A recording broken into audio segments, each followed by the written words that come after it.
Carl and Lou here from Brrraaains A Head-Banging Life, gbhblofficial for short, and it's tier list ranking time as we are going to part 2 of a previous one we did. Back in October, around that time, 2021, we ranked 30 horror movie covers, so VHS covers, DVD covers, posters, cinema posters, picture posters, that kind of thing, that were iconic for these movies. And we put them in a tier list, starting with the best, lovely looking, decent enough, meh, and the worst. We're now returning to that, to do another 30 covers. Wide array, just chosen at random. There's nothing specific about it. I looked at the last list, went, okay, don't choose those, any of those. And then thought in my head and went, thought of a movie, took the poster, and that was it. So, yeah, it's 30 horror movie covers. And we're going to kick off with Tremors. So this is Tremors. This is obviously a parody, a play on Jaws. Yeah. It's 3/4 of the screen is taken up, the picture is taken up by the monster, just like the shark was. And instead of a woman swimming, we have the 3 main heroes of it. Do you remember their names? Oh, God. Harry? Harry, no. No, I'm not thinking the wrong names. Kevin Bacon's as Vinny. Val. Val. Oh, God. All right, well, you clearly don't, so we'll move on. Rhonda is the woman. Val, Rhonda, and the other guy. Oh, I've actually, I can't think of his one either now, actually. Bert. There you go. Well done. Yeah, excellent. So yeah, it's an iconic movie. It's a franchise that has got bloated and overstayed its welcome. In fact, there was a recent one, I think the 8th, last year.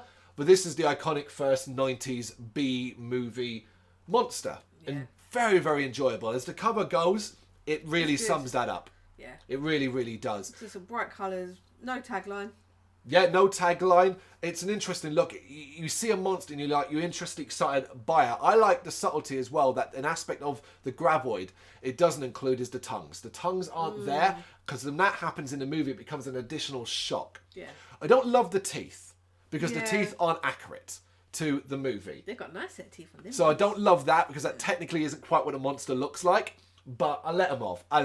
I also like the symmetry. The circular sun with the 3 characters in it, and either side of them are 2 important locations from the film. The water tower and the general store. Tremors, I also like, it's a little touch. The Tremors is kind of like, got little bits around it. As if it's like ground that's been shaking. Yeah, that's clever. Like that kind of thing, like, that aspect. So it's very, very cool. For me, it's lovely looking. Definitely. Lovely looking, yep. Definitely for me. Okay, Wishmaster. So this is the Djinn. This is the ensemble Wes Craven movie about the, what do you call him? Well, it's called a Djinn, but you'd call it Genie. Yeah. Genie, except he comes out of a red gem, which is a prominent feature of the cover. The red gem is there at the very, very bottom with kind of a smoky thing coming up, which kind of, I guess, reveals the face of what's supposed to be the Djinn. I will say now, I don't like the face purely because it looks nothing like what the Djinn looks like. It looks like a vampire. It's an odd one, isn't it? Yeah, why didn't you have the picture of the, like, because that smoke would have worked on because that guy that plays Wishmaster. Yeah, Andrew Divoff. He's got a very intense looking face. He's a very unique looking face. So having that reeved in like black dark would look really good. Like they're trying to do on this one here. I don't know why just getting a picture of him. I don't know, did they do the poster before they found out he was going to be cast or something? Possibly. Like, this is art we wanted rather than the picture.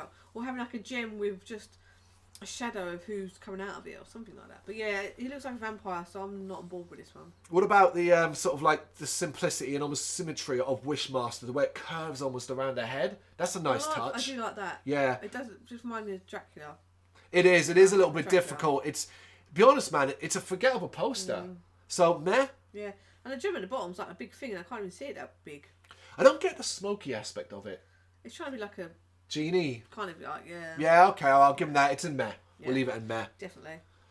The Wicker Man Remake. This is, of course, the Nicolas Cage starring remake of The Wicker Man. It's no secret, I hate this movie. I hate it with a passion. I found it to be not just an offence to the original, but to watch this movie will affect how you feel about the original. It's that kind of situation. I know a lot of people don't agree with me on this when I gave it 0 out of 10 on the site, but everything about this I hated. The changes I hated. The overacting is not entertaining to me. I find it utterly stupid and offensive to my time. I've never seen either of. Well, look, the original Wicker Man is a very, very strong movie. It's considered a classic. I think it's a very good movie. There's parts I really, really like. This makes a mockery of that. The cover follows that up by being I think absolute dog shit. So it is literally Nicolas Cage's face really up close, but also doing some sort of weird side eye, like he's not sure where he is. Eyes going that direction. But then they've kind of tried to blend in bees, because not the fucking bees. The only people the gif of that, not the bees, CGI bees. Oh my god, that moment is the worst. But it's predominantly taken up by this girl, who is the girl he's gone to the island to look for. But what annoys me about this is this gives it almost a ghost look, like this is important to it. It's an important plot point to get him to the island. It's not the point of it. Yeah. It's not the point of it. Why would you not change her out, right? Change her out for the Wicker Man itself. There in the centre. That's the original one, isn't it? Well, some covers you'll see it and stuff like that. But then they've also added this, given her white eyes. Yeah. White eyes as though she's a ghost girl or like possessed or something. That's not fucking part of it. I hate this. It looks very over time as well. It looks too far like. Well, you've got no association with the films. No. Does that cover look good to you? No. Does that make it look like his lips are weird? I can't tell his lips are there because he's kind of. It's just fucking weird because of the blend of the bees. Yeah, no, Wicker Man, I wouldn't have got that because a girl in it. No. The worst. Yeah. For me, it's the worst. Yeah. Nothing for the best yet. No. The Invisible Man. This is the modern Invisible Man. And this cover, I thought, kind of jumped out on me. It's very simple. It's not, this one, not got lots of cast in it and stuff like that. But what you get, basically, is the main character taking up predominantly most of it, but half her face. But behind you, you've got, I guess it's supposed to be like a shower or window or that kind of thing with a handprint on it. So it's implying there's someone behind her, but you can't see them because of their handprint. I think that gets across the Invisible Man aspect quite nicely. Yeah, and I have a problem though. Why? Her eye.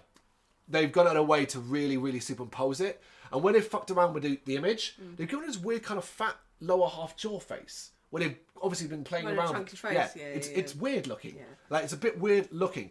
And she looks a bit too dead-eyed. Like, I don't know, an expression like would be better, I think. To the film because I feel like she's been harassed. Well, we're going on the cover though. Yeah. And does that cover thrill you? No, it's creepy. There's some creepy elements. I like the way the font's faded. Invisible Man. That is cool. You're right. Yeah. Nice little touch. But overall, it does look like one of the ones we scroll past on like Amazon Prime. What do you reckon then? Decent enough, Mayor? Decent enough. Let's put it slap bang It does in. more work. It does more work than the double than Wishmaster. Cool. Fair enough. Iconic one here. Yeah. The Silence of the Lambs. Simple enough. Clarice Starling taking up predominantly most of the poster. This is about colour more than anything else and shadow. Obviously, the major sort of thing you're drawn to is the butterfly that's covering her mouth. But, like, whereas she's all in effectively white, I guess, which also ties into the sort of innocence that she has in the movie. Yeah.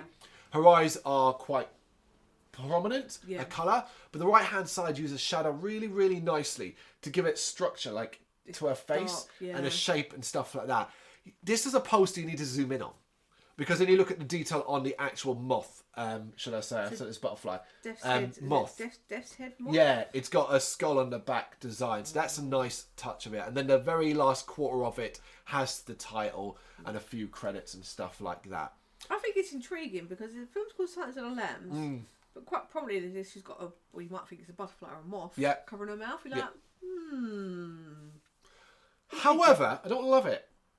No? No, I don't love it. I think it's interesting because of the shadows in the face than anything else. I like it more than, say, I'm not sure if everyone's had Anthony Hopkins on the front. I don't know. This is the only cover I know. Then, so I've seen. I go lovely looking. I would have gone decent enough, but top. Oh, no, I'll go for lovely looking. Or would you put it above Tremors or below? Below. All right, I'll go with that then. I will go with that. I'm happy enough with that. The Shining. So really the more famous cover that existed in the early days. This is just the complete yellow.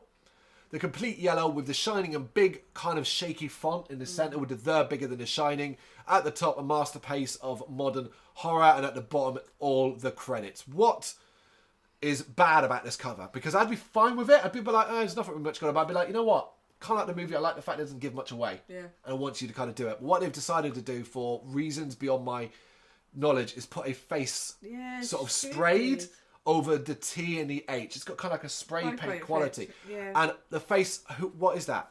It looks... Who is that? I presume that's supposed to be Danny Torrance when he did his up-close shots of him being sort of assaulted by the visions. Yeah, that's what But it doesn't look like him. No. It looks fucking stupid. I would have had anything. Or just a hotel or something. I don't know. It's one of many covers of The Shining. But I chose it for this. For me, I think this stinks. Yeah. The worst? I really don't like it. No. Yeah, worst. Below. It's gone above. No, it's gone above. That is staying at the bottom no matter what. Human Centipede.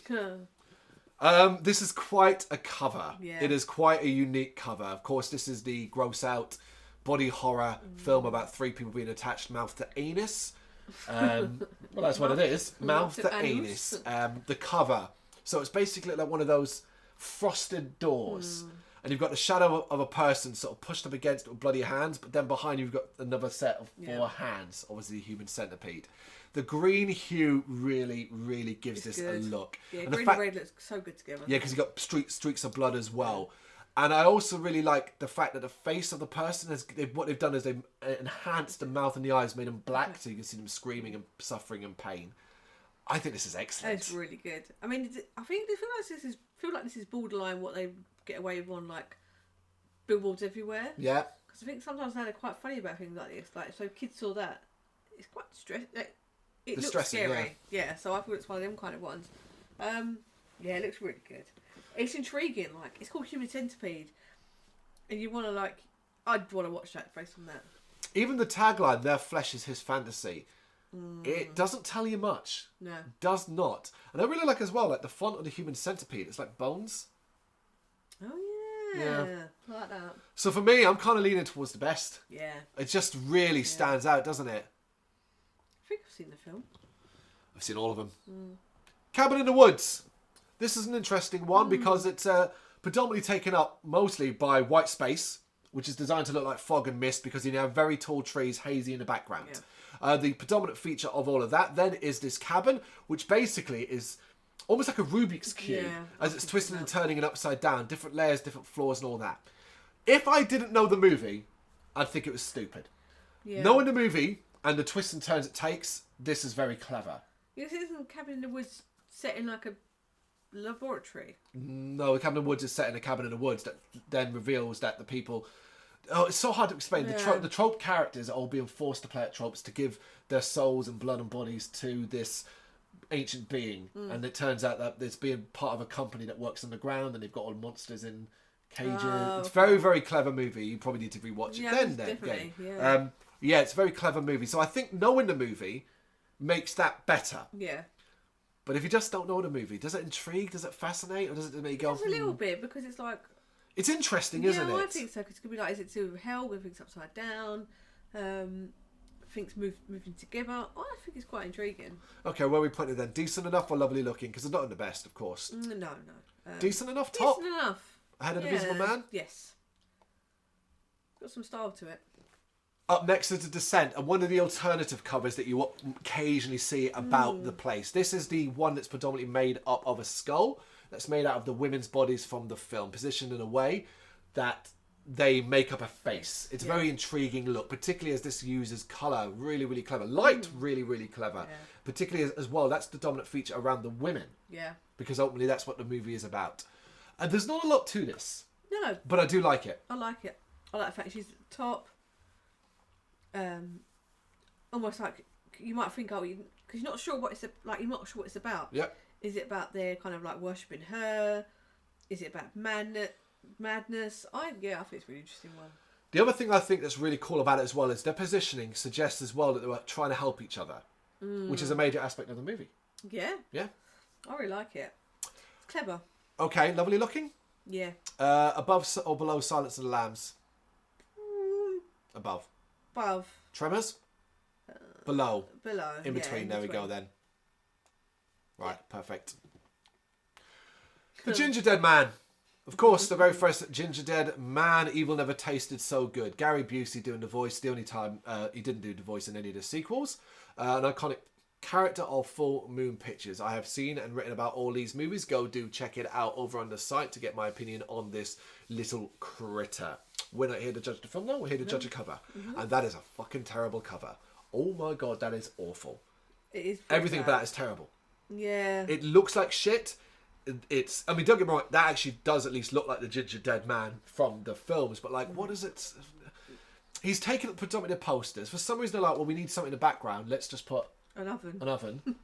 And he's got a knife, which is for some reason they've then gone, oh, let's obscure part of his face. Yeah. It's a really bad one. It's a really cheap. Yeah, really cheap. I've gone the worst. The worst, agreed. Yeah. Better or worse than The Shining? Better than yeah, Shining. At least you can I think see top a or worst. I think it does create a little bit of intrigue, particularly if you're like, oh, this movie sounds like it's going to be terrible. And then you see that and you're like, yeah. Blair Witch Project. Subtlety. It's all about subtlety here. I love this and hate this. So, I love the top half. I love the fact that they not using the taglines, so to speak, they're using a part of the movie which is designed to intrigue, the selling point, which is the real aspect of it. And then you got a very simple Blair Witch symbol, which then sits underneath the row of trees to give it that forest look. Where they fuck it up is the lower half, because for some reason I'm like, nah, there's not enough. Because for me, what I'd have done was I'd have moved that down in the centre, everything centred, and then had the trees and black everywhere else. Yeah. That's what you need. But he went, no, let's put Heather in that famous scene and have her face up close. But he said not. They've obscured that part as well. So there's a part of darkness to that as well. It's not the full snot under the face. Oh yeah, of course, yeah. So, but it's still there. Yeah, I find it utterly distracting. I feel like that poster, the one you're describing, it is actually a poster still. If you have, I don't think I've seen it. Maybe like a cinema one or something. Nope. About her in it. This is the one from the. This was the one that was everywhere. Yeah. I still really like it though. Okay. Lovely looking. No, you've already got Silence of the Lambs in there. You're not having it. Decent enough. Decent enough. Right. Bottom of decent enough. Okay. Above, below, Invisible Man as well. I just can't. I just can't accept it. You know. Will not let me have it. No. Okay. 7. Great movie, of course. Iconic, legendary movie with some great performances, incredible moments, and just a great, great story. Really, really is. However, its cover is terrible, in my opinion. You basically just decided, you know what? That could be Legends of the Fall. Swap out 7 and write Legends of the Fall across it. You've already seen that. I know that. No, I know, but what I'm saying is, or it could be anything. Yeah. It's just Brad Pitt and Morgan Freeman, both looking a bit shifty. That's it. You want people to see the film, though. You basically... Big it's 2 stars, of course. I'm not saying that, but it doesn't say anything. No, it says the 7. I mean, it is intriguing. Is it? The tagline and the 7 sins. Is it? Oh, okay, but it doesn't kind of. It doesn't prelude to the horrific film you're about to watch. There is too much going on. Too many taglines. You have the 7 sins down the middle. Then you have above the actual title of 7 Deadly Sins, 7 Ways to Die, which is just awful. That is an awful tagline. Awful. Yeah. And then under 7, for some reason they've gone, oh yeah, let's just add one of the new ones as well. Yeah, too much going on. What the hell? It's pretty shit. Yeah, it's shit. For me, it's the worst. Yeah. Top of the worst, though. Yeah? Yeah. Ahead of Ginger Dead, yeah. Yeah. Okay, so we put 4 in the worst this time. Spiral. This is a modern movie. This is, of course, the latest sequel addition to the Saw franchise. Spiral from the Book of Saw. The one that stars Chris Rock, Samuel L.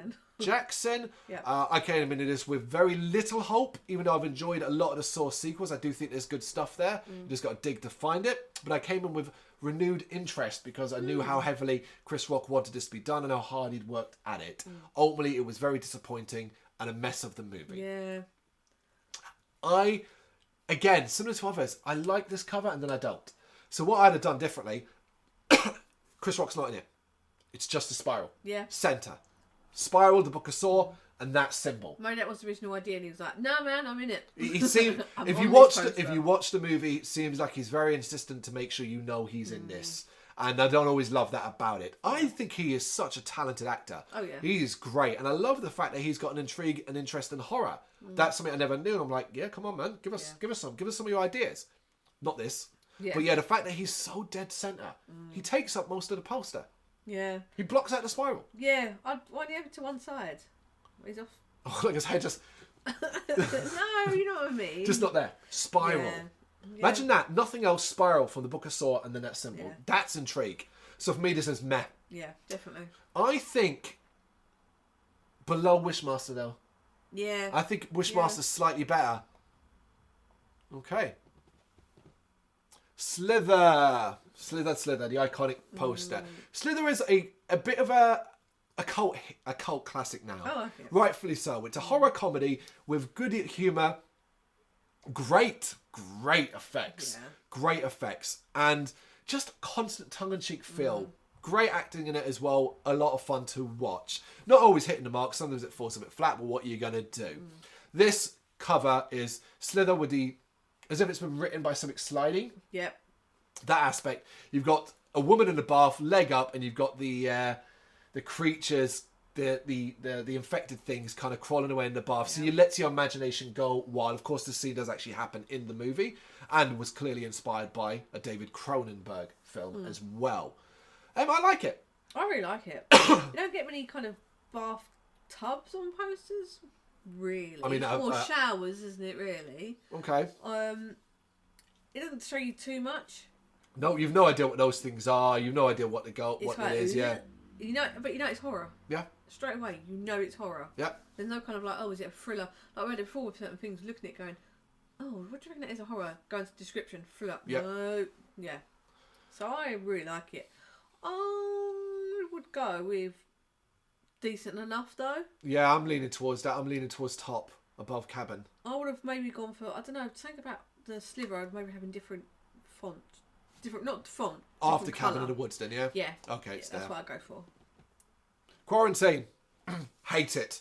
Hate it because this is a cover. So Quarantine is, of course, the shot-for-shot remake of Wreck. So get in the bin straight away. Yep. However, Quarantine famously spoiled its ending on its cover. Yeah. There it is, Hey. right there. That's how your film ends.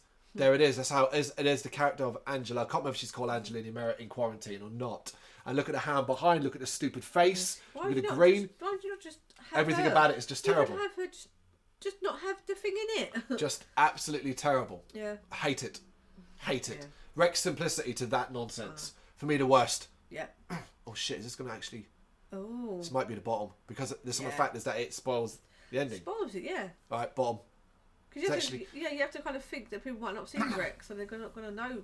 And you can say, well, you don't know that's the ending. But the point is when you get to the ending and the sequence of events starts to happen and you've seen that cover, you're like, That's what's going to this is about to happen. Yeah, ridiculous. That's the problem. Yeah, yes. It's ridiculous. Bottom of the worst for that.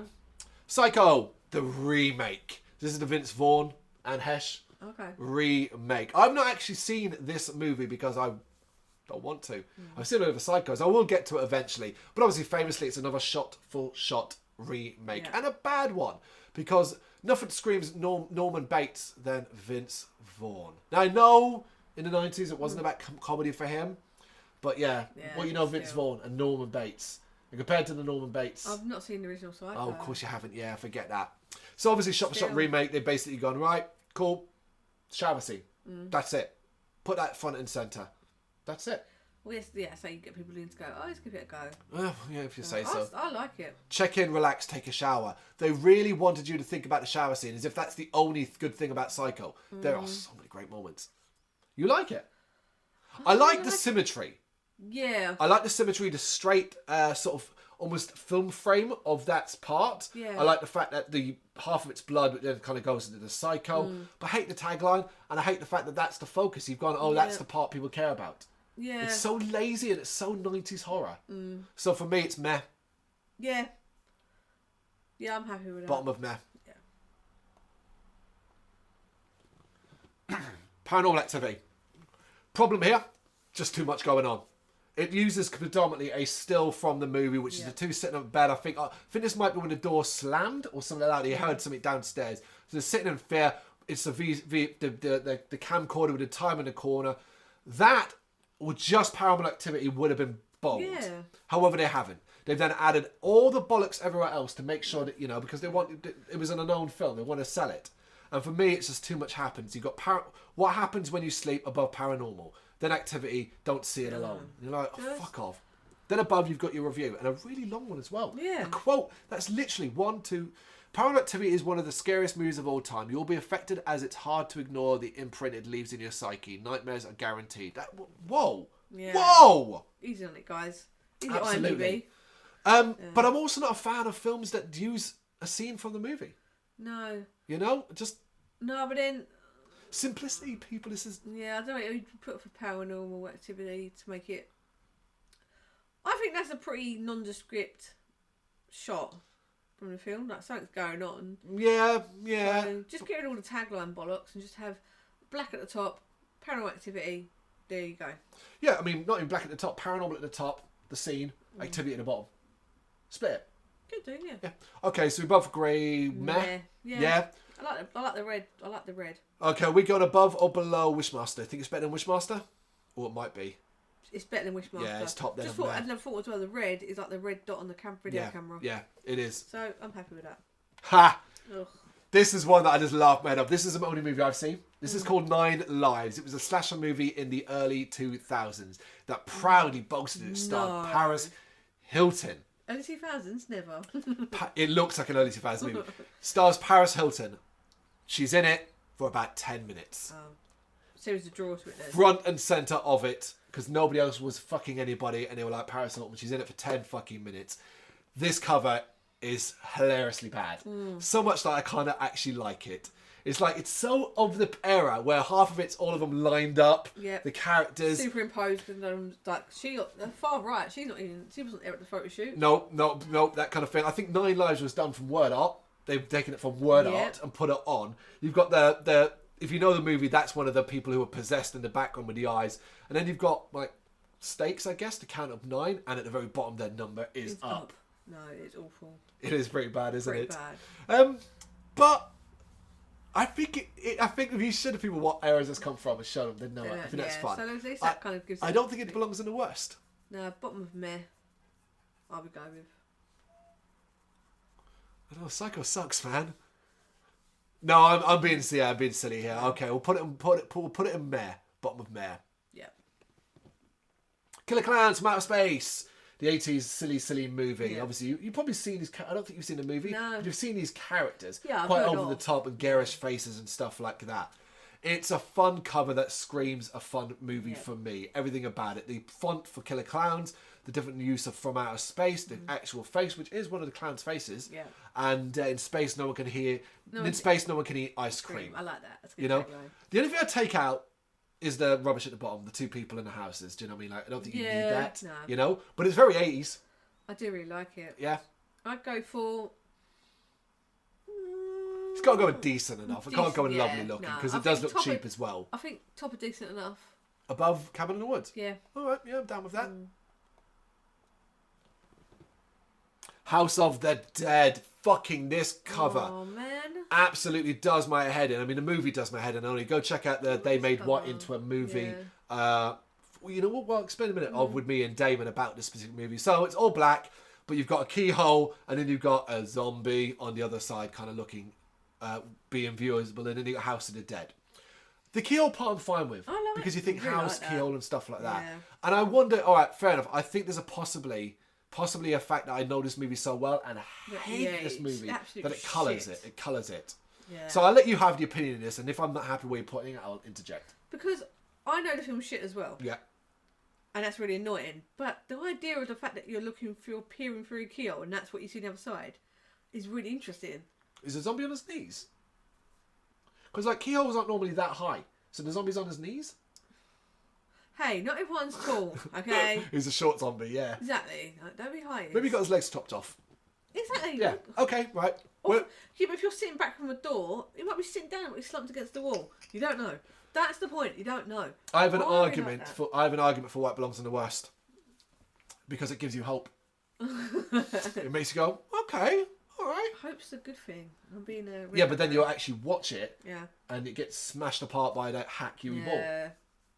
Where would you put it? I'd go for decent enough. Whoa, I want it in the worst. No, meh. We'll split the difference and put it in above Spiral or meh. Above Spiral. Yeah. I think that's a fair place to go. Okay. Yep. I like it. Fine. Jason Goes to Hell, the final Friday. This is one of those really blast to your face aspect in it. A 90s movie. They really wanted you to go and see this movie because it was like, now the fact it wasn't called Friday the 13th, it was called Jason Goes to Hell, the final Friday. They wanted you to go and say, look, we're killing this character off for the second time. Yeah. Don't think we don't know that number 5 was called The Final Nightmare, The Final Chapter. And it wasn't. It wasn't. No. But and just for the record, this is also not the last one.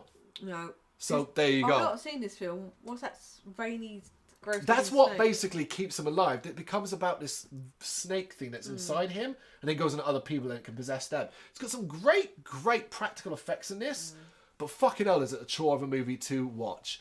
But cover-wise, I mean, they really went for it. They really did. The detail on that snaky thing is awesome. Is it a metal mask? Yeah, I don't really get that part of it. I don't know why you wouldn't just use his mask. Yeah. I don't really get that. And obviously the fire is designed to... Fire's cool. Yeah. It is... I always picture... Walk past that at a VHS store. Yeah. I'd have stopped. Yeah. I remember this. It does look like a kind of sequel film. What can I tell you? Go on. I remember this. I remember the VHS store in Ireland.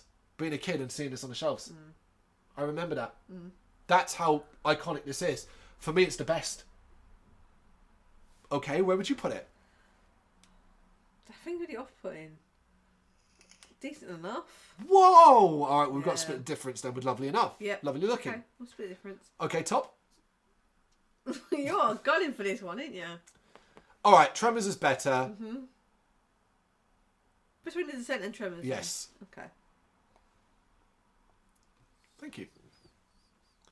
Insidious. Hate it. It's everything I hate about a cover, where it's just, okay, the prominent feature is the thing I don't like, which is 3/4 of it taken up by the boy, and his eyes scratched out, and it's like, okay, well, if I didn't know the movie. Now, Insidious is a good movie. A lot of the Insidious are quite very good, especially when Lynn Shay takes over the lead role. Wow, wonderful. Yeah.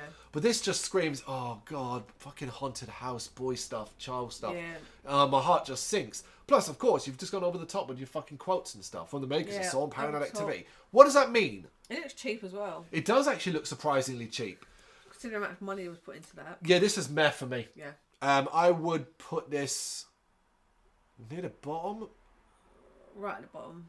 Yeah, at least 9 Lives stands out because you'd be like, whoa. Well, these guys have money to design a picture. Yeah, they actually, that's a fucking good point. Yeah. The House on Haunted Hill remake from 1999.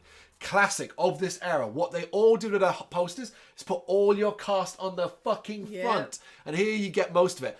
What bothers me, though, is the people that should be at the front aren't.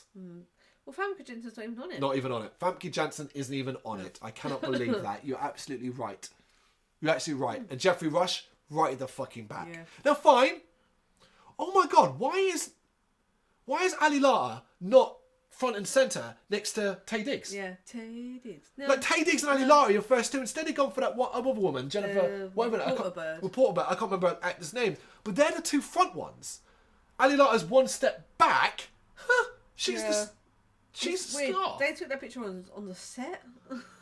I'm baffled. And no Famke Janssen, who, as you should know from a review from In Depth, Famke Janssen and Jeffrey Rush are the stars, the best things of it. Great chemistry and fun and all that. And I have no problem with Taye Diggs and Ali Lara either in it. They worked with what they got. But to not have them prominent, my goodness me. It doesn't relate to the house either. And you got handprint. Yeah. But that's not the worst thing of it. Why is it all red? Why is it all red? Yeah. Picture the original House on Haunted Hill imagery. We put that in the best last time because of the over-the-top nature, almost comic book style of it, and so many different things. Him holding a head, the skeleton hanging up, and all that. That screams, okay, this is different, but it also screams, oh yeah, it's not good. I think they should have leaned into it and done like a retro take on the House on They Haunted should have Hill done, with yep, these guys. yep, Because absolutely. fun with that because Famke Janssen looks very. She's got that gorgeous look about the kind of femme fatale. Play up to that, have it? Because I've seen we did the original on the last one. Yep, yeah. I know, just said that. Yeah. Yeah, do that photograph it. They do that, but in real life. This stuff with these, absolutely, absolutely. This is the worst for me. Yeah. I think it doesn't say anything good about the movie. I think it drops off what is actually good about the movie and tells you nothing. It's boring. Why is there a handprint? Yeah. What does that mean?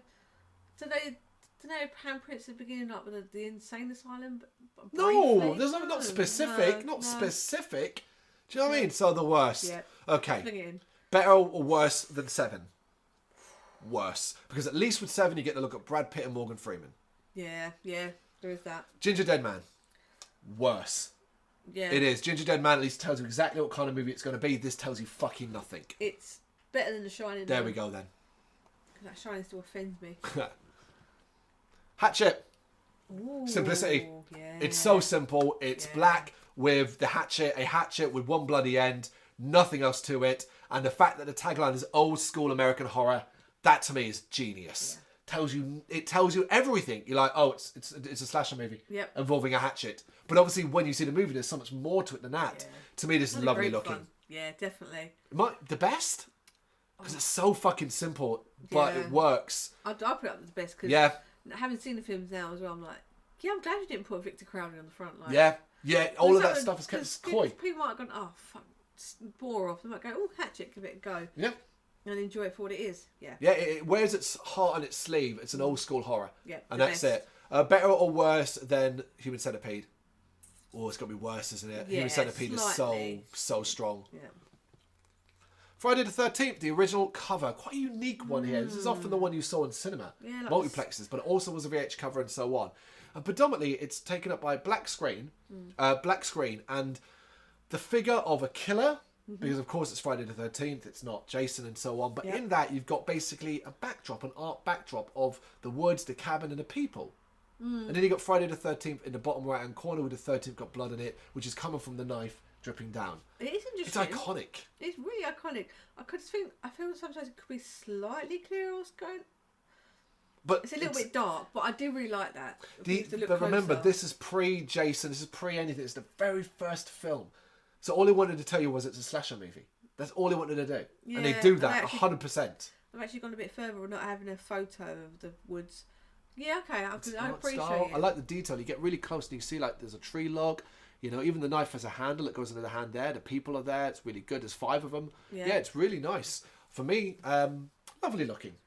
Top of. Yeah, definitely. Above Tremors. A nice little point as well. Like the 13th's got the blood dripping on it. Yeah, it's just a nice little touch. Yeah. Children of the Corn. So it's the original Children of the Corn, obviously adapted from a Stephen King book, and it's simple. It really isn't doing much to you. It's all predominantly red. It's a thin arm, obviously designed to be a child's arm, holding up a sickle into the air. Obviously, it's filled with taglines because it is Stephen King, but that's fine. And then in the lower half, you get the corn.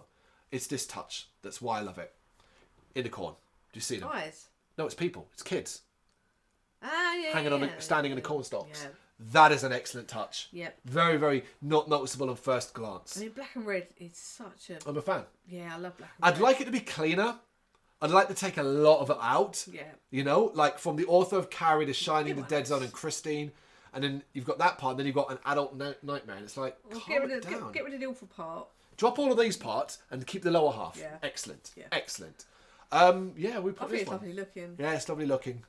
It's just like literally one image. But then you look into it further, you see the children in the corn. So it's got similarities to Tremors almost. Above or below Tremors, though? I reckon above Jason. Above Tremors for me. Okay, I'll let you have it. It's really bleak. It's close enough. In fact, it's called Children of the Corn. And a child to lead them is an excellent tagline. And you've got a kid. It's like, are the kids getting brutally murdered by that, or is it the children doing it? I like it. Yeah. Go on to the era of these covers again. It is, of course, 2000's Final Destination, where half of it, again, is taken up by its cast. Some of its cast.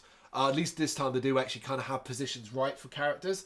As the main one, what's his name? Devon Sawa? Front and centre. Ali Larter to the right. I can't remember the other guy that's to his left, but he's been a lot... Kerr Smith. Thank you. Oh, you saw it. Kerr Smith, who was excellent in the My Bloody Valentine remake. And it's pretty good in this as well. Sean William Scott on the right, and unfortunately I don't know her name. So they're all taking the part of it. Then you got Final Destination like it's stamped, which initially seems dumb until you picture this. It's a stamp from a plane on your passport. Yeah. That's a good touch. I would have gone. I would have leaned into that more and had more of the. No, salty. The problem is they ruin that subtlety by then having a fucking giant skull in the background. Although you can have you've got a lightning crash in between it, but lightning isn't affecting what actually happens. Do you know what I hate the most about it? Devon Sawa's dumb face. He's like that. Do you know what I mean? Like that's his pose. He's picking a kebab when he's drunk. It looks like he's trying to do. What's Zoolander's pose? Blue Steel. Blue Steel. You know? It's just, really uninspired. That's what it comes down to when it does. You know, I praise the fact that Finest Nation is supposed to look like a stamp. That's not the predominant feature of it. It's got to go by meh, because you have money. Down by 9 lives as well. Yep. So below 9 lives, because 9 lives didn't have money. Okay.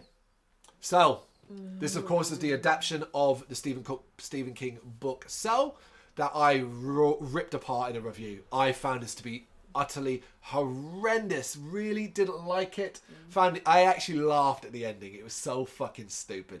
And if I didn't care for Liverpool's anthem, "You Never Walk Alone," that song, you will hate it. I hated it by the end of this film. Well, I've never seen it. I've read the book. I remember the book's decent. Yeah. Not great, decent. Yeah. So the film wasn't very good, but they knew that.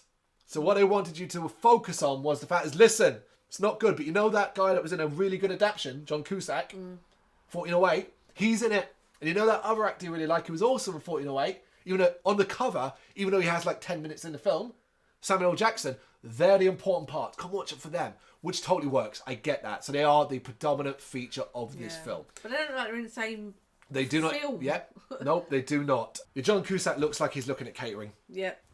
Whereas Samuel L. Jackson, it's not the flattering. way out.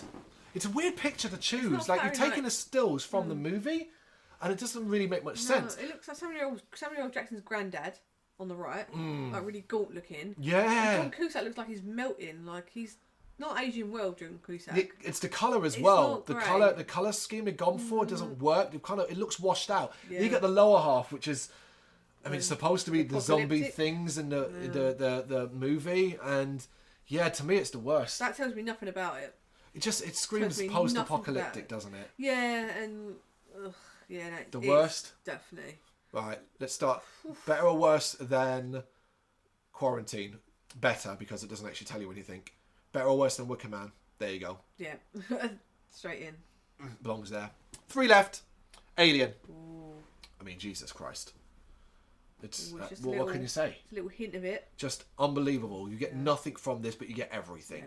Yeah. The type font for Alien, of such a famous thing, so fucking glorious. It's an eye test. It is. This egg, which isn't like the eggs that are featured in the film at all. No. But then they couldn't put that on it because it gives too much away. But this screams something else. This level is weird flooring and so on. And the small type font, which is in space, no one can hear you scream. Incredible. The best. Definitely. Top. Yep. Yay. Yeah, I just love that simplicity. 28 days later. I want to love this, but I struggle. Too much on it. It's a little bit too busy. I want to love it, I just really, really struggle. So it's all mostly red and black. The problem for me, what takes away from it, is the eyes. It adds a cheesy look to it, whereas you've got this black sort of drawn thing to symbolise the London and walking alone, and then above it the nice 28 days later with that lovely biohazard symbol, which is great. Top off. Yeah. Go. Get rid of it. But the eyes make you go. It's like they were like. It's almost like they added them after, where it was like that, and then they went, no, it doesn't say enough about the movie. Yeah, like we need to show it's like scary. So yeah, for me, meh. Yeah. Meh. Yeah. But near the top. Oh no, I still. No, decent enough. You're right. It's too low. Yeah. Better or worse than Blair Witch? Oh, similar kind of vein. Like, similar vein. I feel like part of it the face spoils it. Yeah. I think this is better. I think it's better too. Because the biohazard makes you think, what the fuck? Better than Invisible Man? Yeah. Yeah. Better than Slither? No. No. There you go. Found it spot. We slot that one in. And last but not least, Us. It's very cool. I've not seen the film, but I am intrigued. It's very cool. It does play around with the duality aspect of this movie. Of course, it's predominantly taken up by the main character, and it's basically taking the mask of her face off, and the face underneath is a bit more manic, but also tearful. That's a really, really nice touch. It doesn't tell you a lot, but you get enough from it going the implication that it's something to do with dualism, where it's two faces, that kind of aspect. And obviously, you don't want to spoil the movie in it, but because it doesn't at all really, at all. It's not what you might think. You might think that and go, oh, okay, she's going to be schizophrenic. Yeah. No, that's not this film at all. No. At all. So yeah, I think it's really intriguing. Yeah, it's really well done art. The gloves as well, is that part of it? Is there like some sort of aspect of like Yeah, her skin looks amazing though. Yeah, it's a good cover. I think it's decent enough. Lovely looking. Bottom of lovely looking. Because it is really well drawn. It's really. Like, it's black everywhere else, red. But it stands out. And the fact I can look at that and see the teardrop on her face speaks Some volumes. really good work as well. Like the way they've photographed that. Yeah. Okay. Together. Bottom of lovely looking then. Yeah, definitely. Hey, I hope this is some good selections. And there we go. Only 3 out of those 30 ended in the best, which was of course Alien, Human Centipede, and Hatchet. So quite nice. But this time round, 7 in the worst. 7, Ginger Dead Man, House on Haunted Hill, Shining, The Wicker Man Remake, Cell, and Quarantine. What do you reckon? You got any thoughts on it? Where would you put some of them? You know what to do? Let us know in the comments. Thank you very much for watching. You can check us out on gbhbl.com as well as on Facebook, Instagram, Twitter and Tumblr. Go to Patreon to help us out over there. That's patreon.com/gbhbl, as well as Big Cartel, where you can find some of our merchandise. We have a podcast running on SoundCloud and Apple Podcasts. And of course, if you like this video, do us a favour, hit the subscribe button and help the channel grow. Games, horror and heavy metal. What else is life for?